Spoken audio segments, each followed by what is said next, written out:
नमस्कार, मैं श्यामगिरी। आप देख रहे हैं टीएफडी इंडिया न्यूज 24। टीएफडी इंडिया न्यूज 24 में आप सभी दर्शकों का स्वागत है।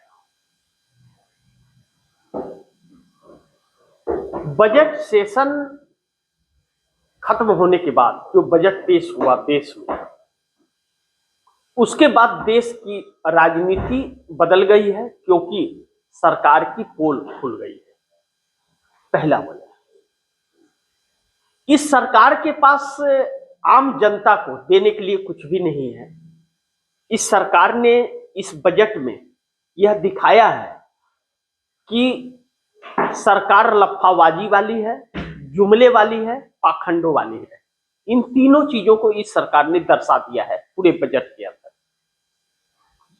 दूसरा यह कि इस सरकार कर्ज में डूबी हुई है और कर्ज चुकाने के लिए इस सरकार के पास पैसे नहीं है, और सरकार फेल और नाकाम रही है, निकम्मी रही है, क्योंकि इसने लोगों को रोजगार नहीं दे पाया है। लेकिन लगे हुए रोजगार को छीनने का अलग अलग तरीके अपनाई है सरकार के गलत नीतियों और नाकामियों की वजह से लोगों की लगी हुई रोजगारी चली गई। यह सब बात थी ही, इस पर चर्चा हो ही रही थी। शेयर मार्केट धड़ाम हो गया, फटाक दे। कल बजट पेश होते ही 8 लाख करोड़ रुपया शेयर मार्केट में डूब गया। यह इस सब पर चर्चा हो ही रहा था कि राष्ट्रपति के अभिभाषण पर पार्लियामेंट के अंदर बहस चालू हो गया। और जब मोदी सरकार का एक फार्मूला है कि वह नेहरू और इंदिरा की बात लेकर के आती है, बस वहीं तक सीमित रहती है, बाकी कुछ बताती नहीं है। तो भाई leader of opposition Rahul Gandhi ने भी जवाब देने की ठान ली। ठीक है, मैं भी जवाब देता हूं। और जैसे ही जवाब देना शुरू किया और चाइना और पाकिस्तान का नाम आया, तो मोदी जी के चेहरे की हवाइयां उड़ गई। अमित शाह की नाकामियां, कितने नाकाम गृह मंत्री है वह व्यक्ति, यह सब कुछ खुल करके सामने आ गया कि घुसपैठिया का बात करता है जो व्यक्ति और खुद घुसपैठिया को नहीं पकड़ रहा है, दूसरों पर ब्लेम करता है। यह गृह मंत्रालय का काम है, सुरक्षा तो उसके हाथ में है, तो वह घुसपैठियों को पकड़े। तो वह राज्य की सरकारों पर क्यों आरोप लगाती है? घुसपैठिए अगर देश में घुसे हैं तो वह गृह मंत्री जो है उसके मुंह पर काली पूतनी चाहिए, तो वह दूसरे के मुंह पर काली पूतने की कोशिश करता है। तो खैर, यह कहते हैं ना कि दो तरह के आदमी होते हैं, एक लायक और एक नालायक। तो इसमें दोनों में कौन से हैं यह लोग, इसका फैसला आप कीजिएगा, आप दर्शक कीजिएगा, देशवासी कीजिएगा। लेकिन राहुल गांधी जब चाइना को लेकर के, हमारे देश के सेनाध्यक्ष ने ही किताब लिखी थी जिसे प्रकाशित नहीं होने दी सरकार ने, तो उसका उल्लेख किया तो रोक दिया गया। अब राहुल गांधी वहां पर अटक गए, उससे आगे नहीं बढ़ रहे। बोले पहले मैं तो बोलूंगा, जवाब दूंगा मैं तो। अब प्रधानमंत्री जवाब दे कि चाइना हमारे देश में ढूंढ करके जमीनों पर कब्जा कर रहा है और सरकार मुंह ताक रही है, चाइना का नाम नहीं ले सकती, कहां गई लाल आंख से, तो बोलने नहीं दिया गया। अब पूरा विपक्ष एक हो गया, कहा कि पूरे सदन का, विपक्ष का leader of opposition Rahul Gandhi हैं, सिर्फ कांग्रेस के नहीं है। और यह बात अखिलेश यादव ने भी कही, पूरे विपक्ष का लीडर ऑफ अपोजिशन है राहुल गांधी, आप उनको बोलने दीजिए। और पार्लियामेंट अस्थिर हो गया, हंगामेदार रहा। सरकार मुंह छिपाती भाग रही है, बिल में ढूक रही है, यह सब कुछ कर रही है। लेकिन अब आगे बढ़ते हैं, जो बड़ी महत्वपूर्ण है। बड़ी ध्यान से आप दर्शक सुनिएगा और इसे ज्यादा से ज्यादा शेयर कीजिएगा, क्योंकि यह सरकार अब जाने वाली है। अब यह सरकार जाने वाली है, अब यह सरकार टिकने वाली नहीं है। हम मोदी सरकार का संकट कुर्सी जाने तक पहुंचने वाली है। Epstein file, Jeffrey Epstein file ने इस सरकार के चरित्र को, हमारे देश के प्रधानमंत्री के चरित्र को, मैं चरित्र की बात कर रहा हूं, चरित्र को उजागर कर दिया है। अब इनके नाम से मेल आईडी, मेल मिला है, डॉक्यूमेंट्स उसमें उसके मेल में है। वह कह रहा है कि नाचना और गाना है, यह जाकर के इजराइल में नाचे गाए हैं, नगाड़ा बजाए हैं, और उसने लिखा है कि काम हो गया। तो उस चरित्रहीनता वाले व्यक्ति जेफरी एप्स्टीन से नरेंद्र मोदी के रिश्ते क्या है, या नरेंद्र मोदी के भी चरित्र वही है जो जेफरी एप्स्टीन के थे, यह मान ले। तो इस पर अगर ऐसा नहीं है तो सरकार जवाब दे कि क्यों जेफरी एप्स्टीन से मिले और क्यों इजराइल में जाकर के नाचे। कौन सा काम था जो हो गया नाचने से, बताइए। तो यह सारे जवाब है। अनिल अंबानी जो इनके बहुत प्यारे थे, इनको प्रधानमंत्री बनाने में अहम भूमिका मुकेश अंबानी के छोटे भाई अनिल अंबानी की है। उन्होंने ही प्रस्ताव रखा था एक पार्टी के अंदर जिसमें गौतम अडानी, मुकेश अंबानी, अनिल अंबानी सब थे। उस वक्त अनिल अंबानी का जलवा था, तो उनका भी नाम उसमें है। तो अब एक दो दिन में इस सरकार को इस पर भी बड़ी संकट आने वाली है, कुछ खुलासे और होने वाले हैं, जिससे चेहरा छिपाते यह सरकार भाग रही है। दूसरी तरफ जो और भी महत्वपूर्ण है, नीतीश नायडू को बजट में धोखा मिला है और अब मिलेगा सरकार को धोखा। नीतीश नायडू को जो धोखा इस सरकार ने दिया है कि सपने तो दिखाए थे लेकिन दिए नहीं कुछ, बिहार को भी नहीं दिया। तो बिहार में नीतीश कुमार ने अब केंद्र सरकार से उम्मीदें छोड़ दी है। अब बिहार में एक नई रणनीति पर नीतीश कुमार काम कर रहे हैं और बिहार के अंदर इंडस्ट्रियल हब बनाने की ठान ली है उन्होंने कि फूड प्रोसेस बनाएंगे या छोटे छोटे उद्योग बनाएंगे, 100 करोड़ 200 करोड़ खर्च करके हम बनाएंगे, लेकिन हम अब जिले जिले में इंडस्ट्रियल हब बनाएंगे, छोटे छोटे हब, 13 एकड़ 20 एकड़ 15 एकड़ में इंडस्ट्री डलवाएंगे, छोटे छोटे इंडस्ट्री, कई इंडस्ट्री। यह एक पहल है नीतीश कुमार की, जो बहुत अच्छी सोच। 20 सालों के कार्यकाल में अगर सबसे अच्छा फैसला अगर कोई नीतीश कुमार ने किया है तो बिहार के लिए यही किया है कि इंडस्ट्रियल हब बनाने के लिए, और उस पर काम चालू कर रहे हैं। यह बहुत अच्छा कदम है। बिहार को इससे राहत मिलेगी, प्रवासी रोके जा सकेंगे। इसमें वक्त लगेगा, इतना आसान नहीं है हो जाना, समय भी लगेगा। 5 साल का वक्त अगर इसमें निकाल दिया नीतीश कुमार ने तो फिर आने वाले वक्त में जेडीयू को हरा पाना इतना आसान नहीं होगा। वह इंडस्ट्रियल एरिया बिहार को एक पहचान देगा। दूसरा, नीतीश कुमार बिहार में यह कर रहे हैं। चंद्रबाबू नायडू नरेंद्र मोदी की ऊपर से नीचे तक एक्सरे कर चुके, कहते हैं कि नंगा क्या खाएगा क्या पहनेगा, ये कहावत है ना। तो अपने से नहीं आटेगा तो दूसरे को क्या देगा। तो अब चंद्रबाबू नायडू को यह बात समझ आ गई है कि इस सरकार के पास पाखंड के अलावा कुछ है नहीं, और ऐसी सरकार का साथ देकर अपना नुकसान के अलावा और कुछ नहीं है। यह चंद्रबाबू नायडू को पूरी तरह से समझ आ गई है। अब ऐसे में सवाल यह उठता है कि 1 फरवरी का जो वक्त चंद्रबाबू नायडू ने दिया था मोदी सरकार को कि हमें आप अपने वादे पूरा कर दो इस बजट में, इतना हमें चाहिए हर विभाग से मिलाकर, वह चीजें नहीं हुई।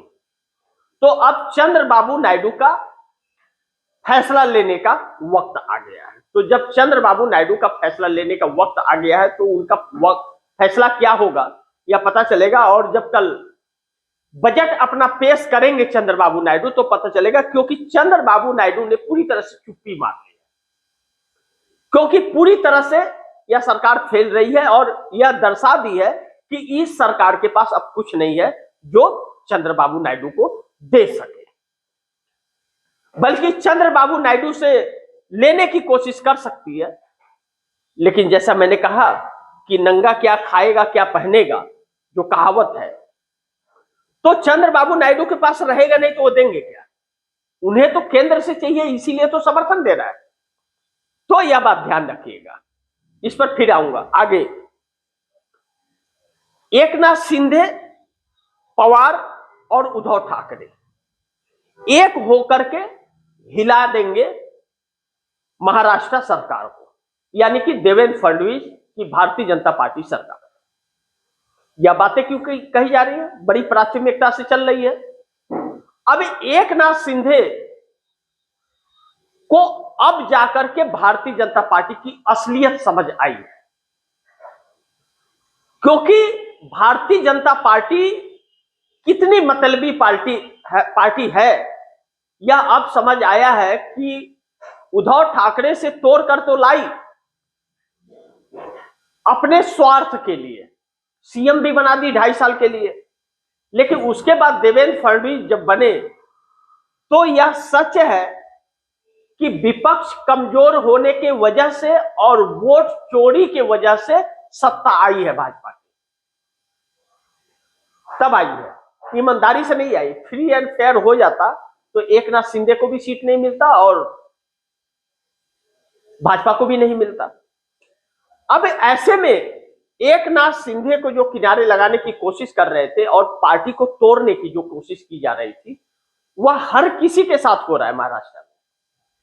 अजीत पवार के निधन के बाद उनके साथ हो गया कि शरद पवार के साथ मिलने नहीं दिया सुनेत्रा पवार को, और उनको 48 घंटे के अंदर डिप्टी सीएम बना दिया। इससे दो निशाना साधा, एक तो साजिश हुई है अजीत पवार के साथ या हादसा हुआ है विमान क्रैश का, इसको लेकर के कोई मांग न उठा पाए क्योंकि डिप्टी सीएम सुनेत्रा पवार को बना दो।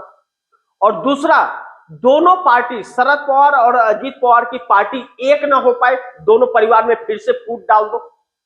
और तीसरा, भारतीय जनता पार्टी को बहुमत अपना बनाने के लिए जो 15-20 विधायकों की जरूरत है अजीत पवार से, वह तोड़ने का मौका मिल जाएगा, क्योंकि 15-20 लोग तो भाजपा के रडार में हैं, ईडी सीबीआई इनकम टैक्स के, तो उसी पर डंडा चला करके तोड़ देंगे, और या तो पूरी पार्टी ही हड़प करवा देंगे, क्योंकि सुनेत्रा पवार को विधायक दल का नेता चुना गया है, उन्हें पार्टी का अध्यक्ष नहीं चुना गया है। तो अब यहां पर भारतीय जनता पार्टी की चाल समझ आ गई। अब सुनेत्रा पवार इधर उधर हिल न पाए, इसके लिए सुनेत्रा पवार के ऊपर 25,000 करोड़ का घोटाले का आरोप तेजी से मर दिया गया और वायरल करा दिया गया कि सुनेत्रा पवार दूध की धूली नहीं है, 25,000 करोड़ की घोटालेबाज है। इसके पहले तो यह नहीं था, सुनेत्रा पवार को लेकर के ईडी भी नहीं सक्रिय थी, सीबीआई इनकम टैक्स भी सक्रिय नहीं था, तो डिप्टी सीएम बनने के बाद क्यों सक्रिय हो गया? क्योंकि उन्हें पिंजरे में रखना था। तो अब उस परिवार को भी यह समझ आया कि कितना बड़ा गलती किए कि अजीत पवार के निधन के बाद हम शरद पवार से मिल लेना था, तो हम उनसे दूर हो गए भाजपा के कहने पर। तो अब उन्हें भी दिक्कत आ रही, और अजीत पवार के एक बेटे को भी फंसाया जा रहा है इसमें।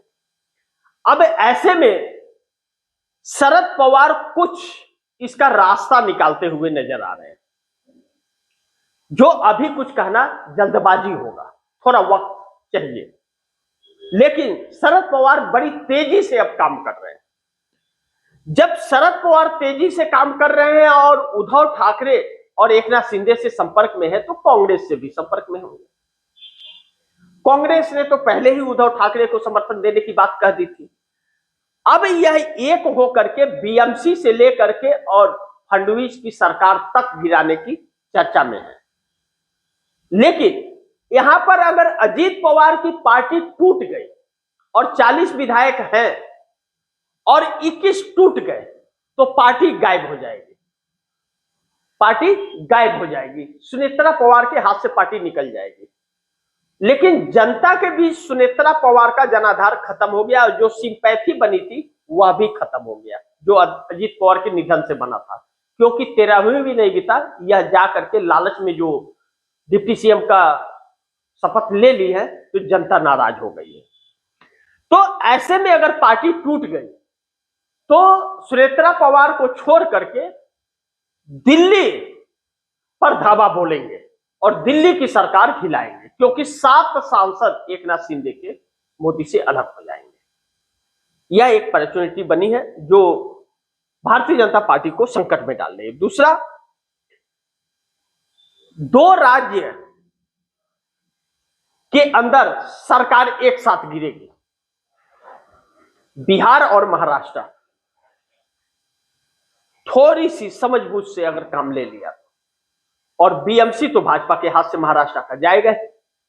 अब ऐसे में 2 राज्य जाएगी सरकार, साथ में केंद्र में मोदी की सरकार भी चली जाएगी 37 सांसदों के साथ, 18 चंद्रबाबू नायडू और पवन कल्याण के मिलाकर, 7 एकनाथ शिंदे के और 12 नीतीश कुमार के, यानी कि 2 राज्य में और केंद्र में सरकार भाजपा की जाने वाली है।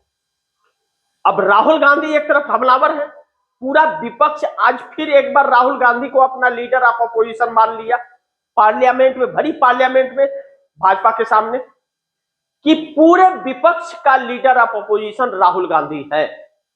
यह बात विपक्ष ने पूरी तरह से कहा है और स्पीकर को कहा आप ऐसे मत कहिए, वह कांग्रेस के नहीं, वह पूरे विपक्ष के लीडर ऑफ अपोजिशन है। यह बात मत कहिएगा कि सिर्फ कांग्रेस के है, वह पूरे विपक्ष के लीडर ऑफ अपोजिशन, उनको चुना गया, पूरे विपक्ष ने चुना है leader of opposition. Leader of opposition के साथ पूरे जो 240 सांसद हैं, पूरे सांसद उनके साथ खड़े हैं, उनका फैसला ही फैसला है। आप यह मत बोलिए कि कांग्रेस के लीडर ऑफ अपोजिशन, मुंह पे काली पूत गई। और नरेंद्र मोदी को जो घेरा है राहुल गांधी ने, अब दर्शक चौंक जाएंगे। अब मोदी मुंह छिपाने लायक नहीं, ओम बिरला कुछ बोलने लायक नहीं, और सदन स्थगित करके भागना पड़ा था। ओम बिरला को भी रोना आ गया था, क्योंकि विपक्ष उनको छोड़ नहीं रहा था और मोदी चेहरा छिपा करके वहीं पर बैठे हुए थे, बोलने की हिम्मत नहीं जुटा पाए। और अमित शाह गृह मंत्री जो कहते हैं, वह सहयोग गिरगिराते रहे बिरला के सामने राहुल गांधी को रोकने के लिए, लेकिन चोरी तो पकड़ी गई है सरकार की, नाकामयाबी सरकार की पकड़ी गई है, सब कुछ पकड़ा गया है।